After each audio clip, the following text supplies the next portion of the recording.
What are your ideas of God? Do they lead you to a place of peace, wholeness, and love? Or do they lead you to a place of feeling judged, isolated, and afraid? Join in with West Church to look deeply at how Scripture influences faith in ways that bring hope and healing rather than judgment, isolation, and fear.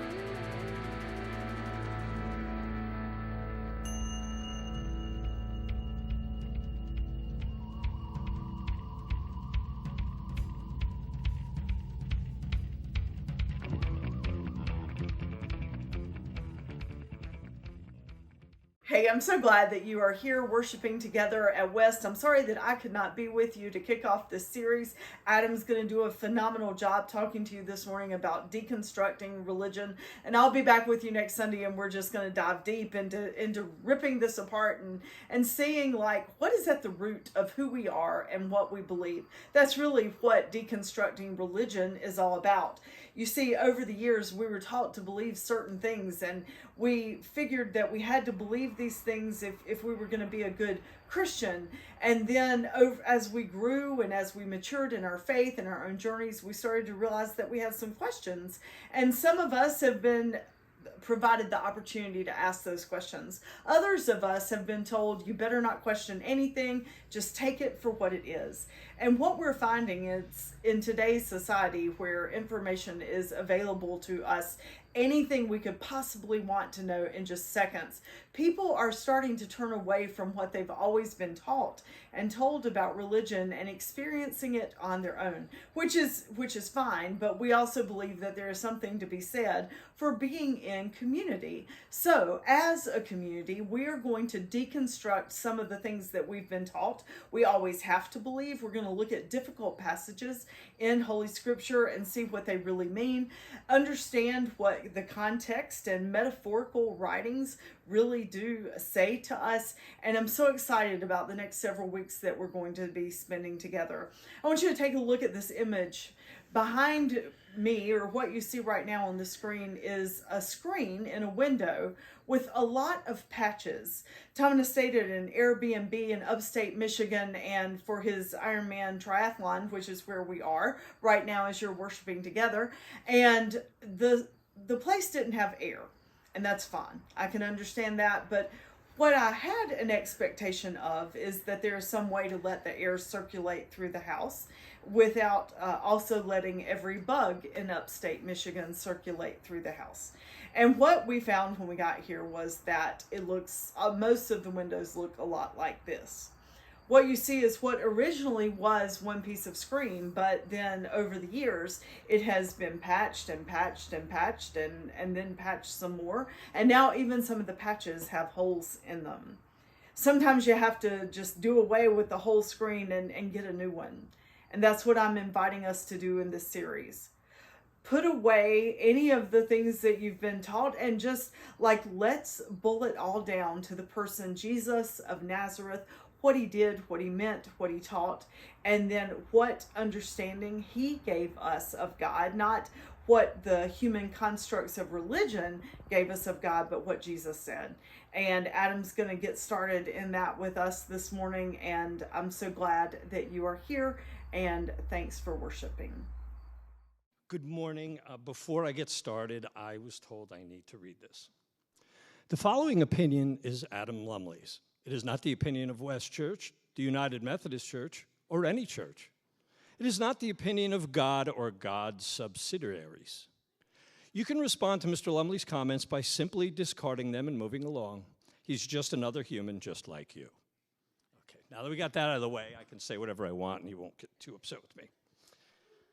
Okay, so obviously I am not a preacher. I am not trained. I have no ordination skills. I did not go to Bible college, and actually, to be totally honest with you all, I didn't even finish college.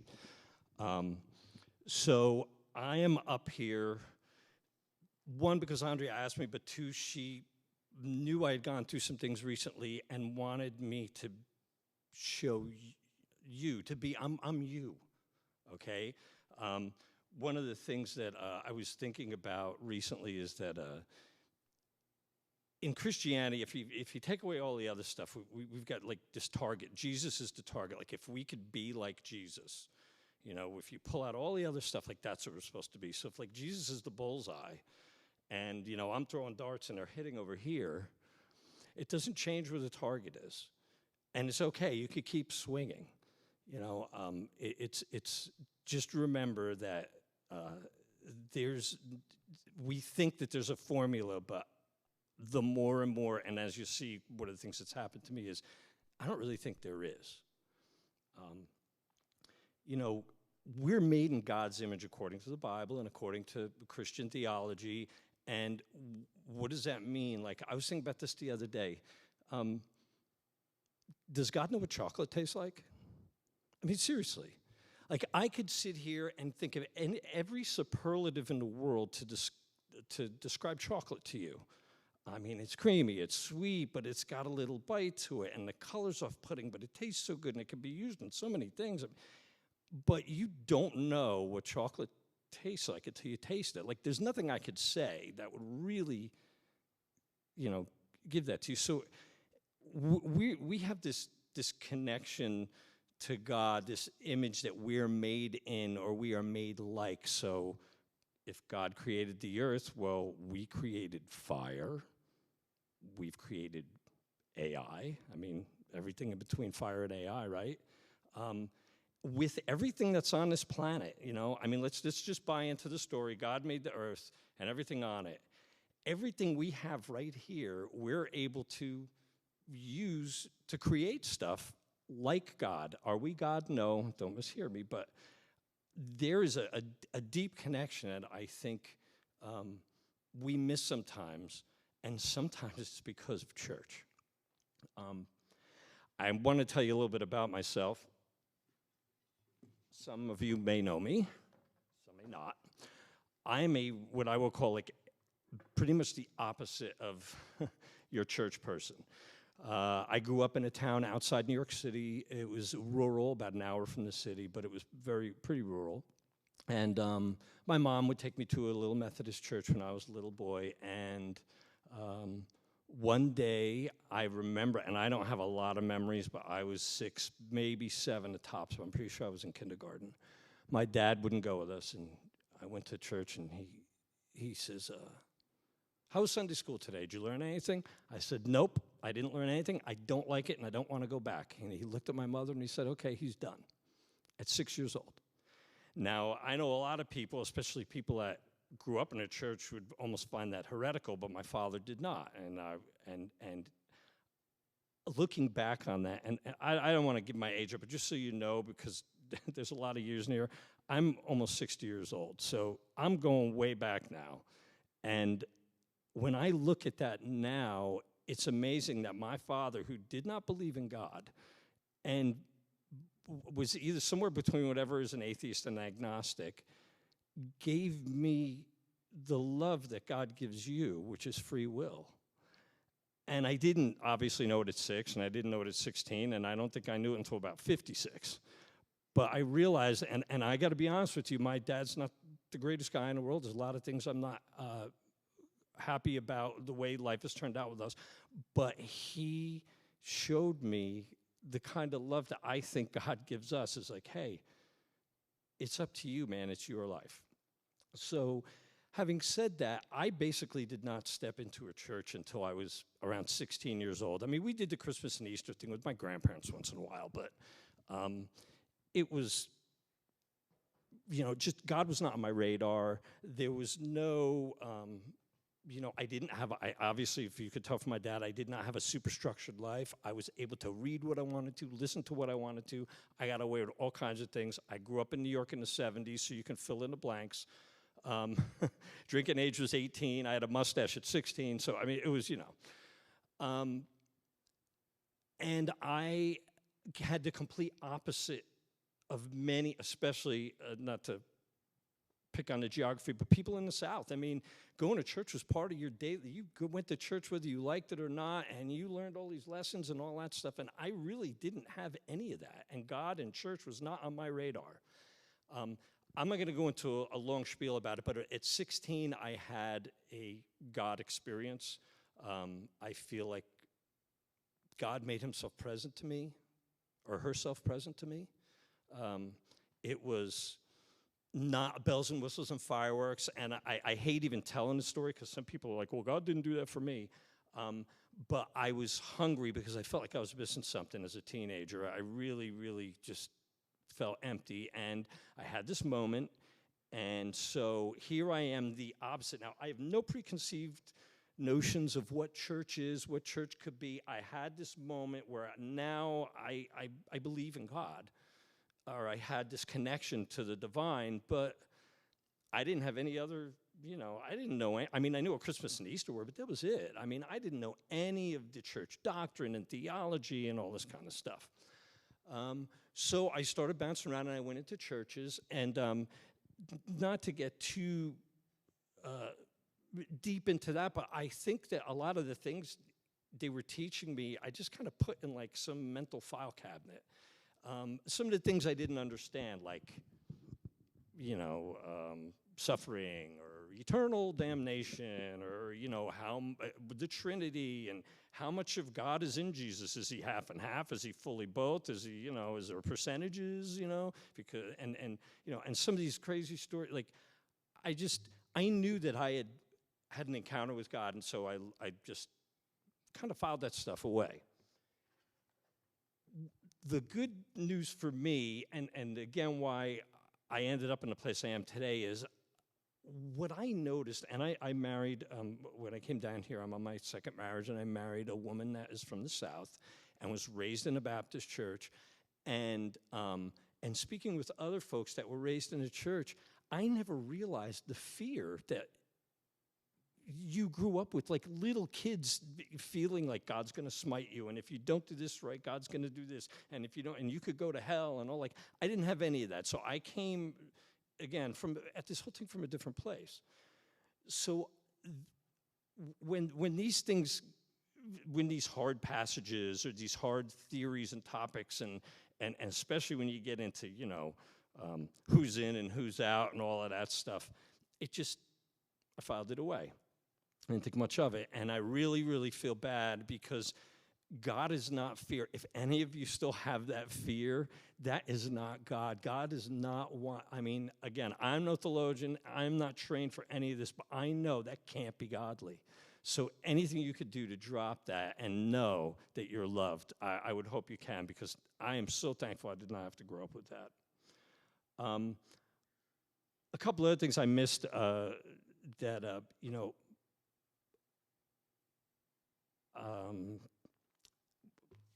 like, I'll give it, let's tackle some of the big stuff. How about evolution and creation,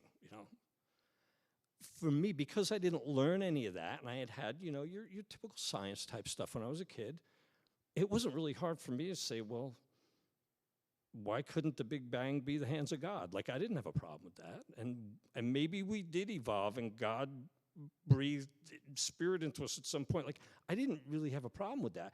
But most of the people I know now is like, no, the Bible is literal, and it says God created the earth in 7 days. And, well, if God transcends time, wasn't that just the Jewish people trying to put some kind of number? I mean, is it really 7 days? Like, God had already invented a clock in 24 hours, and he transcends that. Like that kind of stuff just, I didn't really have a problem with, but people struggle with that today, like dinosaurs and all that. I mean, I don't see why dinosaurs couldn't be part of the creation, and maybe they had their time here, and then man is. It's just, So I didn't really have a lot of hang-ups that when you start to look at deconstructing some of these theories and doctrines, for people that grew up in a church, this can be really, really painful.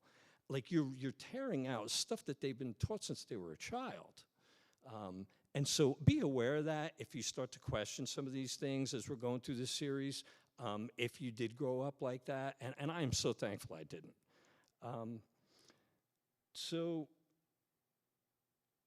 what got me, and this kind of happened during the COVID pandemic, but it really started before that, is I was having, as I got older and became a part of society in the world and had children and was an adult, I really, really struggled with suffering. I mean, the Bible and Western Christianity, evangelical Christianity teaches that,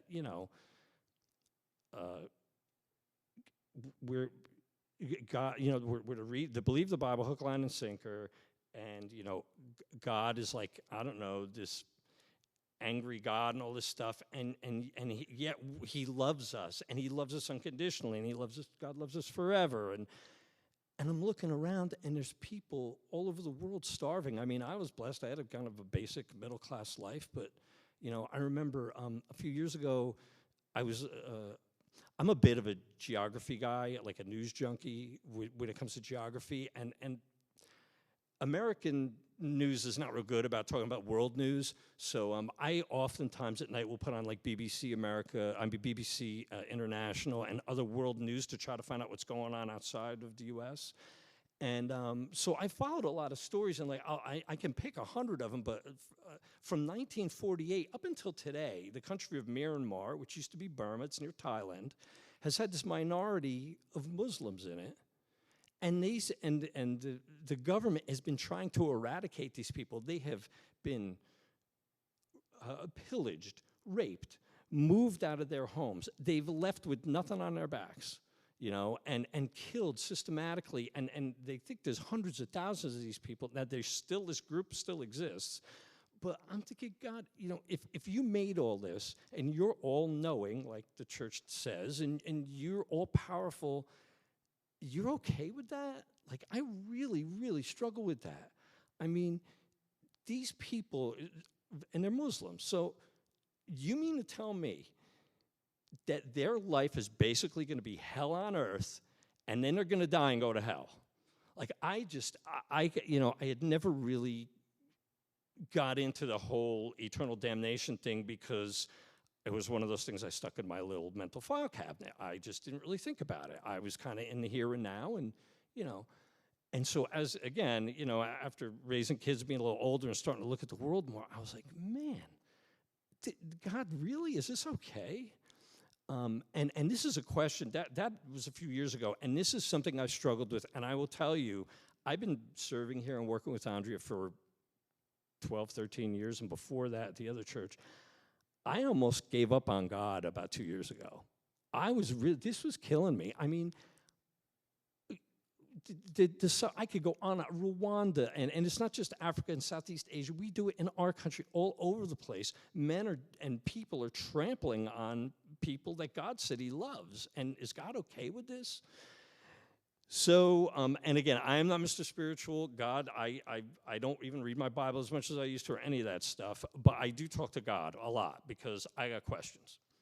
And this was when it was burning in me, and I mean it, for like a good few years. And recently, as in a few months ago, I swear to you, this is the truth, I was downstairs at 6 o'clock in the morning making coffee, wiping the sleep out of my eyes.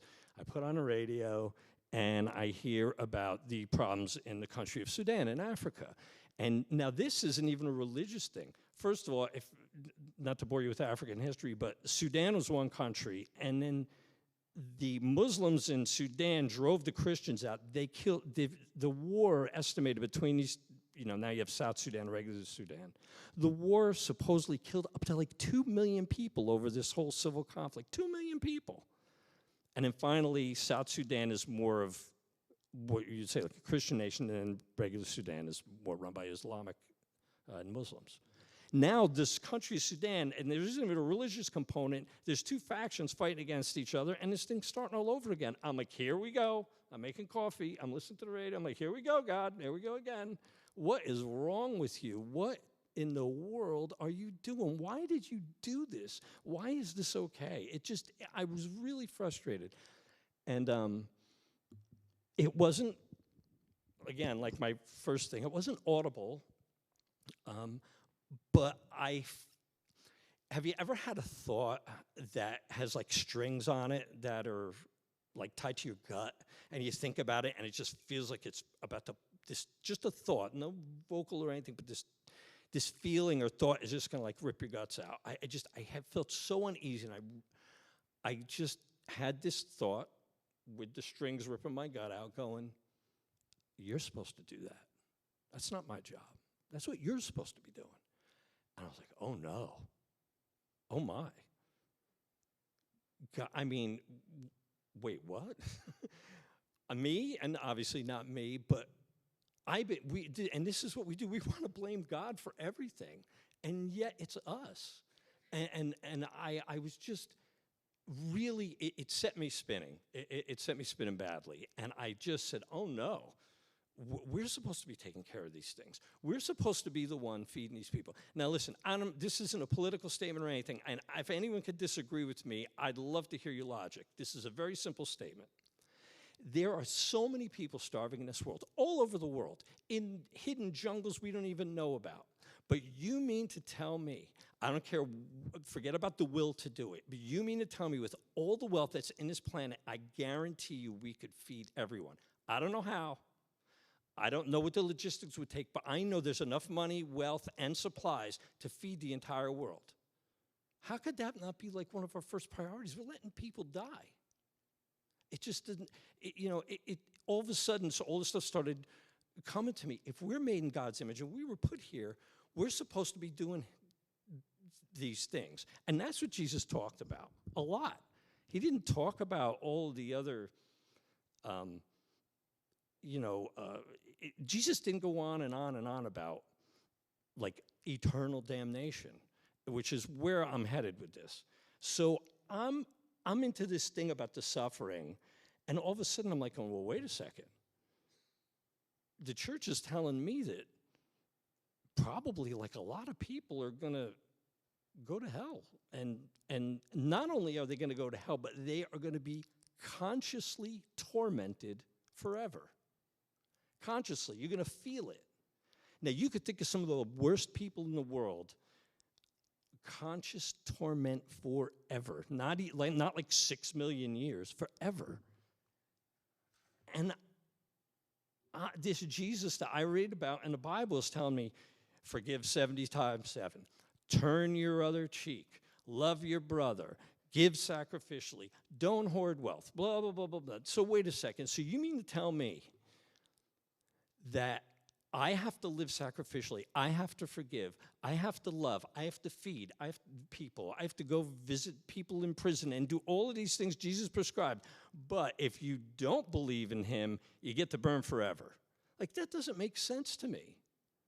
It just doesn't on a very basic level. And I know there's all kinds of arguments, and I'm not saying I have found the key. I'm asking questions here. I do not have any answers. But that does not make sense. How can God, if we're created in God's image, and we're supposed to be acting like representatives of God on this planet, how is it that I have to give up everything and live and love and sacrifice, but God gets to have some weird pleasure in burning the souls of I don't know how many people for eternity?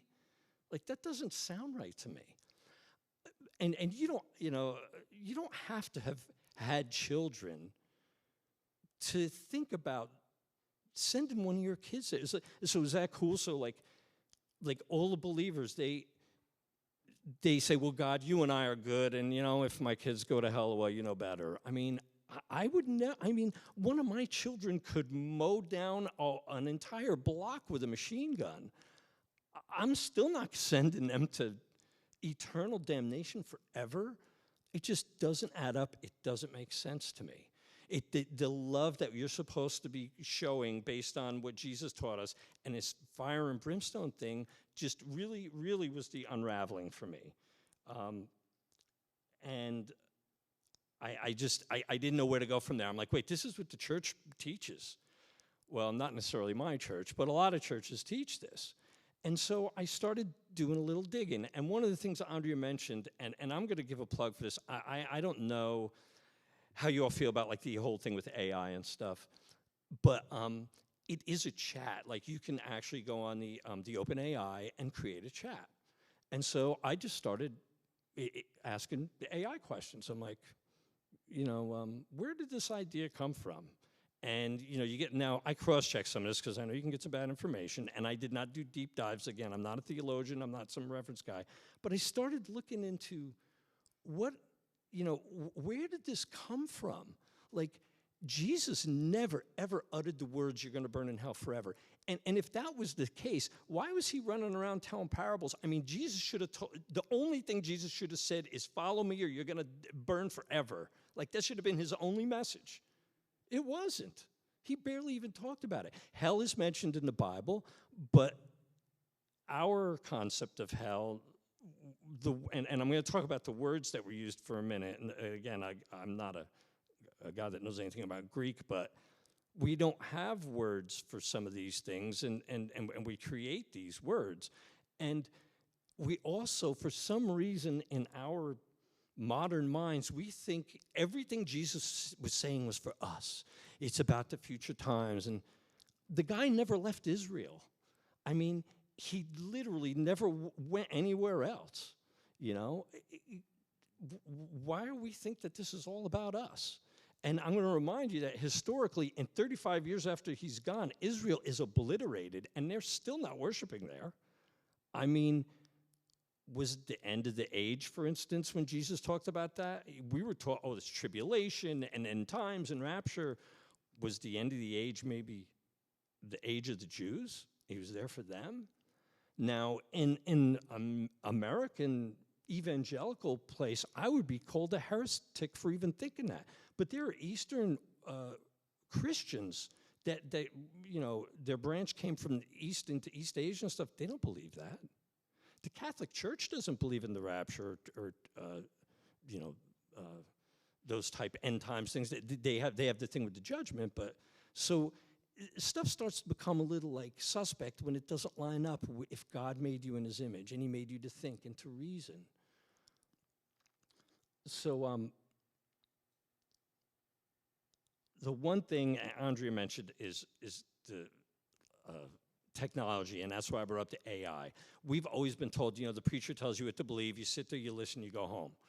But now we have tools that people didn't have that we can look up stuff, and we could even cross-check them, and we can find out alternate information. I read, now this is, I'm not a preacher, so I could kind of say whatever I want. I read a guy that believes, you know, I don't know if you know much about the Bible, but Jesus supposedly, there's a big chunk of time missing. Like, they kind of think between 12 and then when he started preaching, which is what, 20-odd years, there's nothing, absolutely nothing in the Bible about him. Now, the Silk Road was there then, which went to China. There was trading back in the 1st century. I read this theological guy who believes Jesus possibly got out of there and studied under Buddha. What? I mean, the church, I would be thrown out of a church right now for even saying that. But could it have happened? Why not? Maybe there was some more training than they, who knows?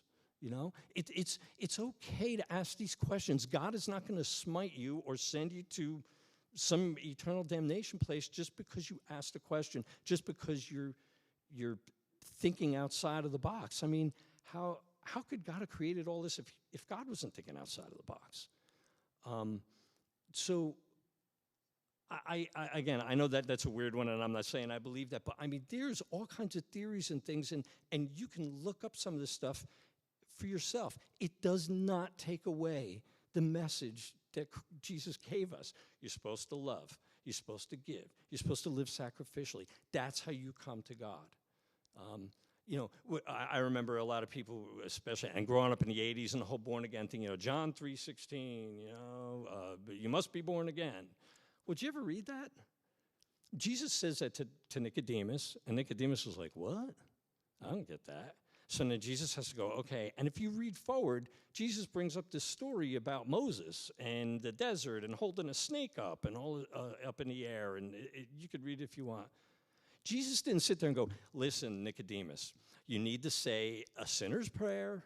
You need right now, accept me into your life, and you're good. And that's the other thing. And that's it. Like, that's what I felt like when I was first introduced to the church. We were just punching a ticket for eternity, and like we just get to sit back on our recliners and chill. And Jesus keeps saying, I'm ushering in the kingdom of God. The kingdom of God is now. Like, maybe he wasn't saying, you know, you can't get to the Father except for the Son and all that stuff. Maybe he was saying, if you live like I'm showing you, you will have God right now. Like, why is that such a bad interpretation? What's wrong with that? One of the very problematic, I'm going to read a little bit of a scripture, because I figured, I already talked about evolution and the Big Bang. Let's go for the gusto. There really isn't anywhere that Jesus says, anything about burning in eternity forever consciously. It just doesn't. Now, in this passage in Matthew 25 that I'm just going to take a poke at, he does use the word everlasting. However, or eternity, I mean. And I said, well, this sounds pretty bad, and I'll get to it in a second. But I found out that the Greek word that they use there is not a word that humans are even allowed to define. It's something they even think Plato, the philosopher, who was hundreds of years before Jesus, came up with. And I think I wrote the word down here somewhere. It's called aionios.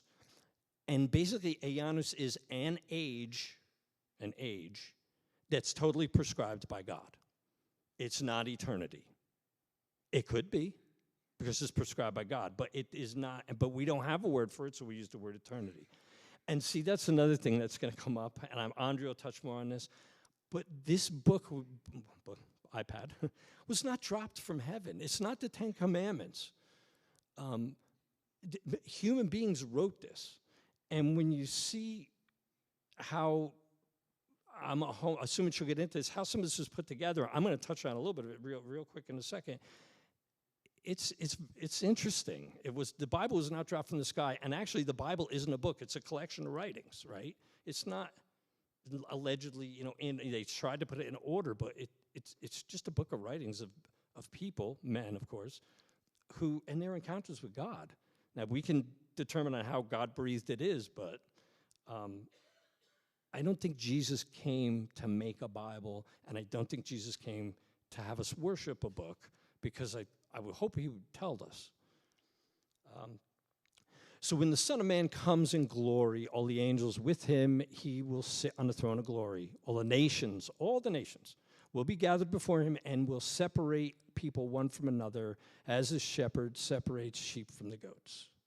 He'll put the sheep at his right hand, the goats at the left. The king will say to those on his right hand, "Come, you are blessed by my Father. Inherit the kingdom prepared for you from the foundation of the world.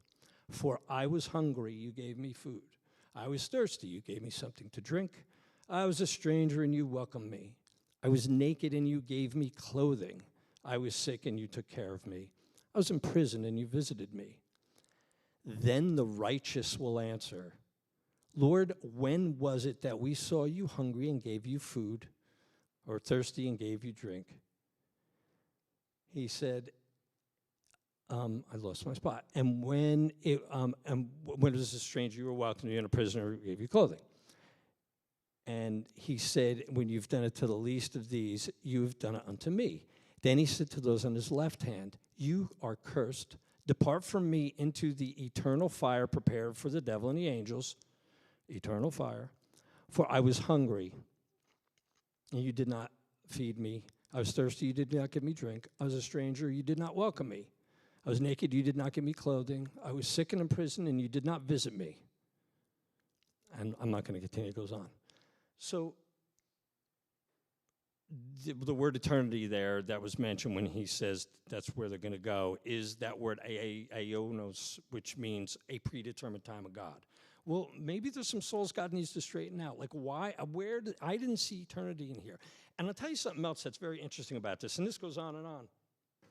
Everybody there knew Jesus. There was no people in Malaysia listening to him. He's speaking to people that know him, and he's telling them. So the people that are going to this bad place are right in front of him. It's not some guy in the woods somewhere that doesn't know Jesus. By the way, I don't see anything about the magical prayer either. Everything in here talks about feeding and thirst and visiting in prison and naked and giving clothes. There's no sinner's prayer. There's none of that, Now, and I guess those things are nice in connection, but I these things are stuff that we over years have made out of tradition, and they're not really there. So there's a couple of other little things I want to talk about, but this whole idea of eternal punishment, I'm really struggling with that. I just, not only eternal conscious torment. Like, I didn't see anything about that in here. And Jesus talks about, there's different words like Gehenna in the Greek and Sheol in the Hebrew for hell. And the Greeks used the word Hades, which we've derived our hell from, but that's not what those words mean. Sheol, as a matter of fact, is more akin to like the Catholic purgatory. It's just like a holding tank where dead people go. It literally, in some translations, it's just the graves.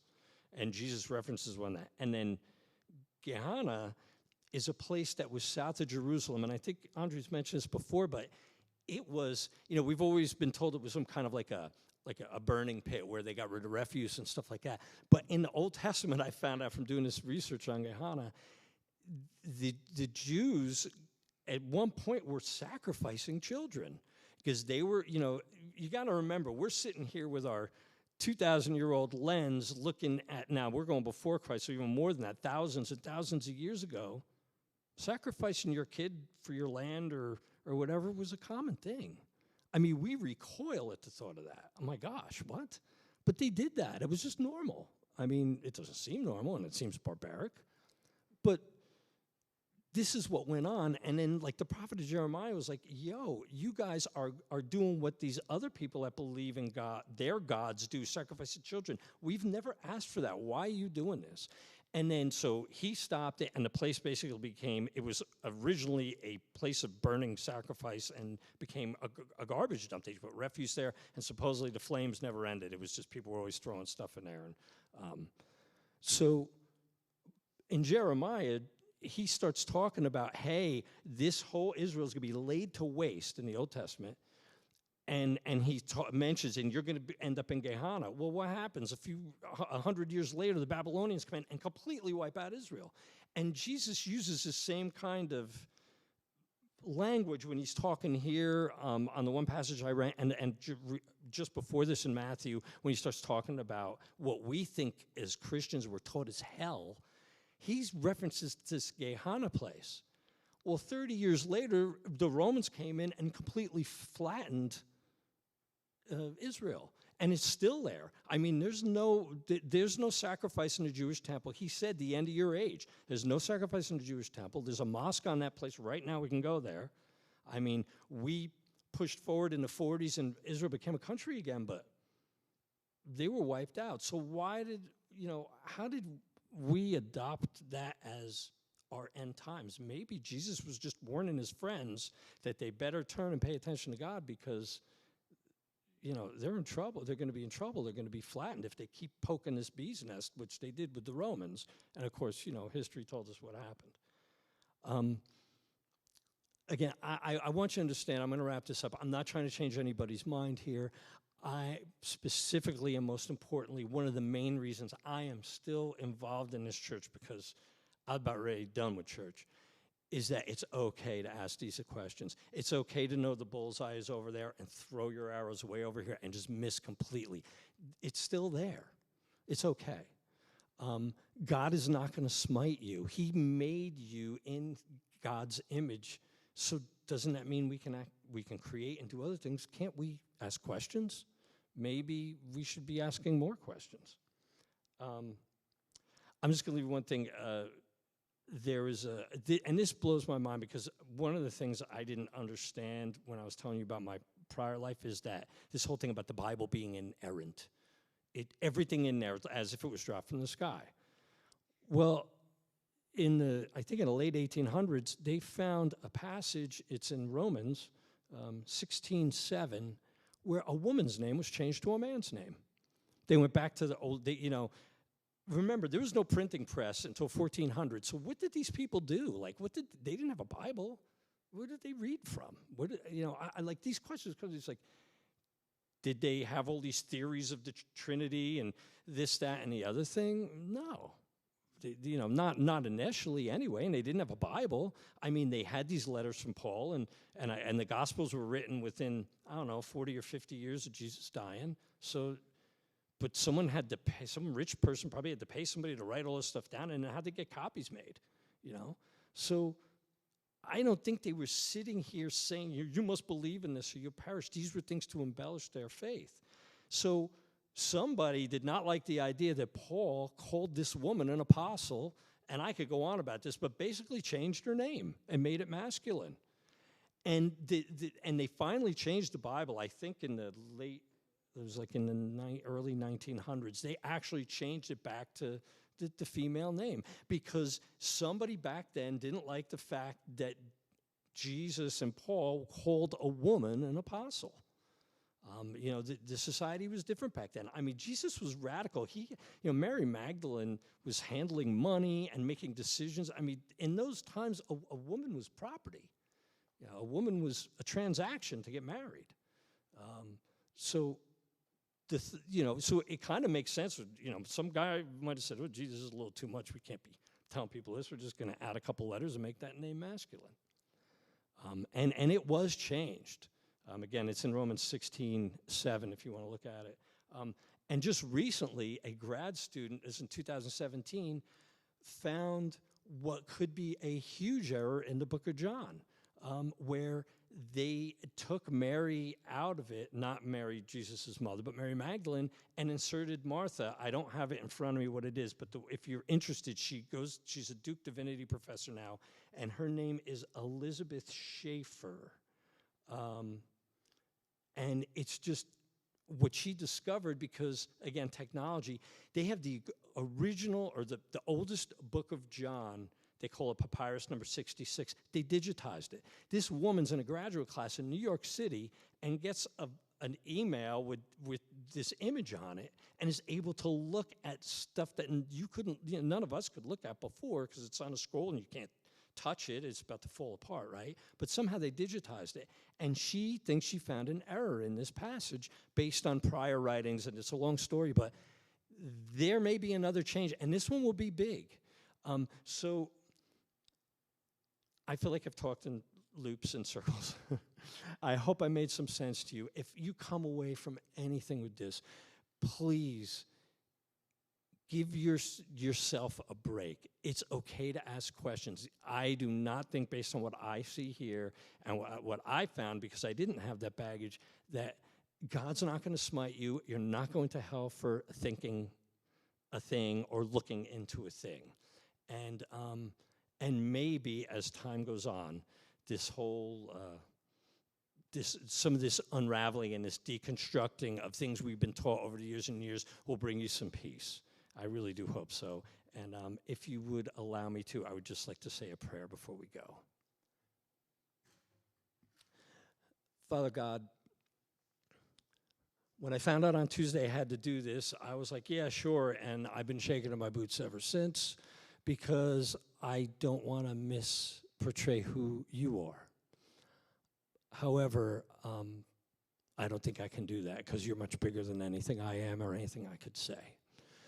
So I ask that you just continue to reveal yourself to us, and what's important, and how we can love, and how we can just be a better part of community, a better part of society, act like Jesus, where lepers were touched and the people on the margins were pulled in.